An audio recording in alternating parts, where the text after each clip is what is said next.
ॐ श्रीगुरुभ्यो नमः। श्रीमहागणपतये नमः। इष्टदेवताभ्यो नमः। कुलदेवताभ्यो नमः। ग्रामदेवताभ्यो नमः। सर्वेभ्यो देवेभ्यो नमः। सर्वेभ्यो ब्राह्मणेभ्यो नमः। प्रार्थनां समर्पयामि। ॐ ऋग्वेदाय स्वाहा। ॐ यजुर्वेदाय स्वाहा। ॐ सामवेदाय स्वाहा। ॐ अथर्ववेदाय नमः। ॐ इतिहासपुराणेभ्यो नमः। अग्नये नमः। अग्नये नमः। वायवे नमः। वायवे नमः। सूर्याय नमः। चन्द्राय नमः। दिग्भ्यो नमः। दिग्भ्यो नमः। इन्द्राय नमः। इन्द्राय नमः। विष्णवे नमः। विष्णवे नमः। पृथिव्यै नमः। पृथिव्यै नमः। आत्मने नमः। अन्तरात्मने नमः। परमात्मने नमः। गोपीचन्दनपापघ्न विष्णुदेहसमुद्भव चक्राङ्कितनमस्तेऽस्तु धारणाद्मुक्तिदो भव। ॐ केशवाय नमः। ॐ नारायणाय नमः। ॐ माधवाय नमः। ॐ गोविन्दाय नमः। ॐ विष्णवे नमः। ॐ मधुसूदनाय नमः। ॐ त्रिविक्रमाय नमः। ॐ वामनाय नमः। ॐ श्रीधराय नमः। ॐ हृषीकेशाय नमः। ॐ पद्मनाभाय नमः। ॐ दामोदराय नमः। प्रणवस्य परब्रह्मा ऋषिः दैवी गायत्री छन्दः परमात्मा देवता प्राणायामे विनियोगः। ॐ ॐ ॐ ॐ ॐ ॐ ॐ ॐ ॐ ॐ ॐ ॐ भूः ॐ भुवः ॐ सुवः ॐ महः ॐ जनः ॐ तपः ॐ सत्यम् ॐ तत्सवितुर्वरेण्यं भर्गो देवस्य धीमहि धियो यो नः प्रचोदयात्। ॐ आपो ज्योतिरसोऽमृतं ब्रह्म भूर्भुवः सुवरोम्। गङ्गाद्याः सर्वतीर्थाभिमानिदेवताः सन्निहिताः सन्तु। गङ्गे च यमुने चैव गोदावरि सरस्वती नर्मदे सिन्धुकावेरि जलेऽस्मिन् सन्निधिं कुरु। कृष्ण कृष्ण गोविन्द गोविन्द विष्णोराज्ञया प्रवर्तमानस्य आद्यब्रह्मणः द्वितीयपरार्धे श्रीश्वेतवराहकल्पे वैवस्वतमन्वन्तरे अष्टाविंशतितमे कलियुगे प्रथमपादे जम्बूद्वीपे भारतवर्षे भरतखण्डे मेरोः दक्षिणे पार्श्वे दण्डकारण्ये गोदावर्याः दक्षिणे तीरे शालीवाहनशके बौद्धावतारे रामक्षेत्रे अस्मिन् वर्षे वर्तमाने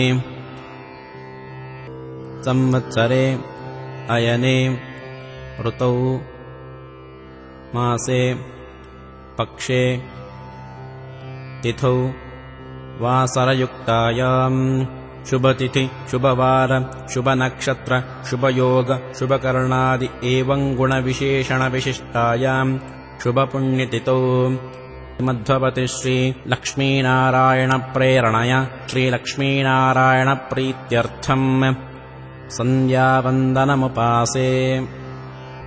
ॐ आपोहिष्ठामयो भुवस्तान ऊर्जे दधातन महेरणाय चक्षसे यो वः शिवतमो रसस्तस्य भाजयते हनः उशतीरिव मातरः तस्मा अरङ्गमामवो यश्चक्षयाय जिन्वथा आपो जनयताचनः।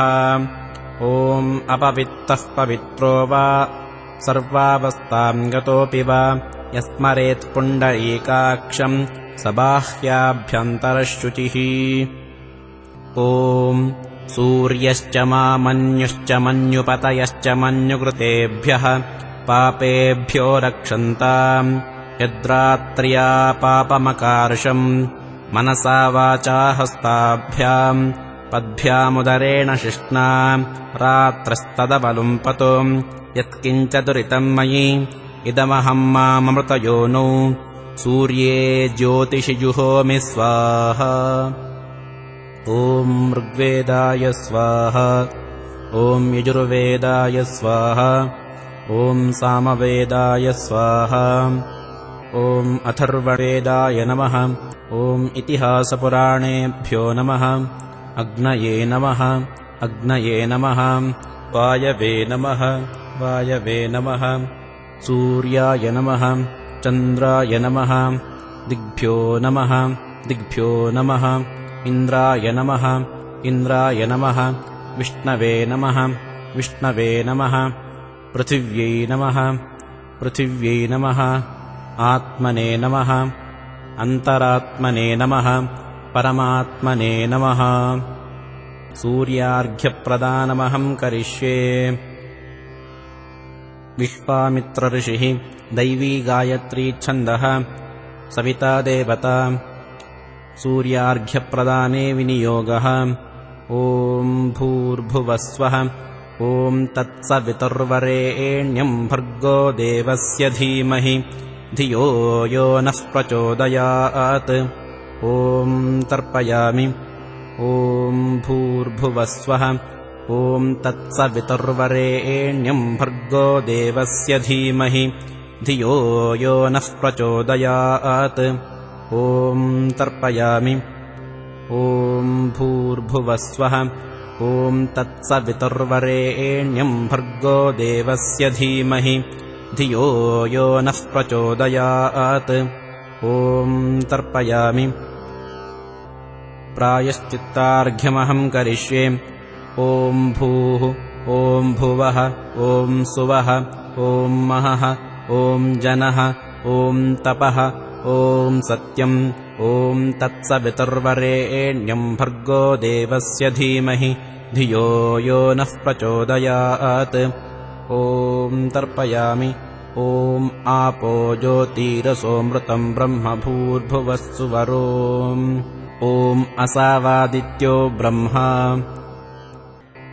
ॐ गुरुर्ब्रह्मा गुरुर्विष्णुः गुरुः साक्षान् महेश्वरः गुरुरेव जगत्सर्वम् तस्मै श्रीगुरवे नमः। वक्रतुण्डमहाकाय कोटिसूर्यसमप्रभ निर्विघ्नम् कुरु मे देव सर्वकार्येषु सर्वदा। पृथ्वी त्वया धृता लोका देवी त्वम् विष्णुना धृता त्वम् च धारय माम् देवि पवित्रम् कुरु चासनम्। अपसर्पन्तु ते भूताः ये भूताः भुवि संस्थिताः ये भूताः विघ्नकर्तारः ते नश्यन्तु शिवाज्ञया। निरस्तः परा वसुः इदमहमर्वा वसुः सदने सीदामि। श्रीगुरुभ्यो नमः। अस्मद्गुरुभ्यो नमः। आदिगुरुभ्यो नमः। मूलगुरुभ्यो नमः। मूलदेवताभ्यो नमः। श्रीवेदव्यासाय नमः। ॐ ब्रह्महत्याशिरस्कम् च स्वर्णस्तेयभुजद्वयम् सुरापानाहृदायुक्तम् गुरुतल्पकटिद्वयम् तत्संयोगपतद्वन्द्वम् अङ्गप्रत्यङ्गपातकम् उपपातकरोमाणम् रक्तश्मश्रुविरोचनम् खड्गचर्मधरम् कृष्णम् कुक्षौ पापम् विचिन्तये। ॐ यम् नाभौ षट्कोणमण्डलमध्यस्थो नीलवर्णो वायुभगवान् मत्शरीरस्थम् पापपुरुषम् वायुनाशोषयतु। ॐ यम् ॐ यम् ॐ यम् ॐ यम् ॐ यम् ॐ यम् ॐ रम् हृदये त्रिकोणमण्डलमध्यस्थो वह्नि भगवान् मत्शरीरस्थम् पापपुरुषम् वह्निना निर्दहतु। ॐ रम् ॐ रम् ॐ रम् ॐ रम् ॐ रम् ॐ रम् ॐ रम् ॐ रम् ॐ रम् ॐ रम् ॐ रम् ॐ रम् ॐ नासाग्रस्तः सङ्कर्षणो भगवान् मत्शरीरस्थितदग्धपापपुरुषस्य भस्म निस्सारयतु। ॐ वम्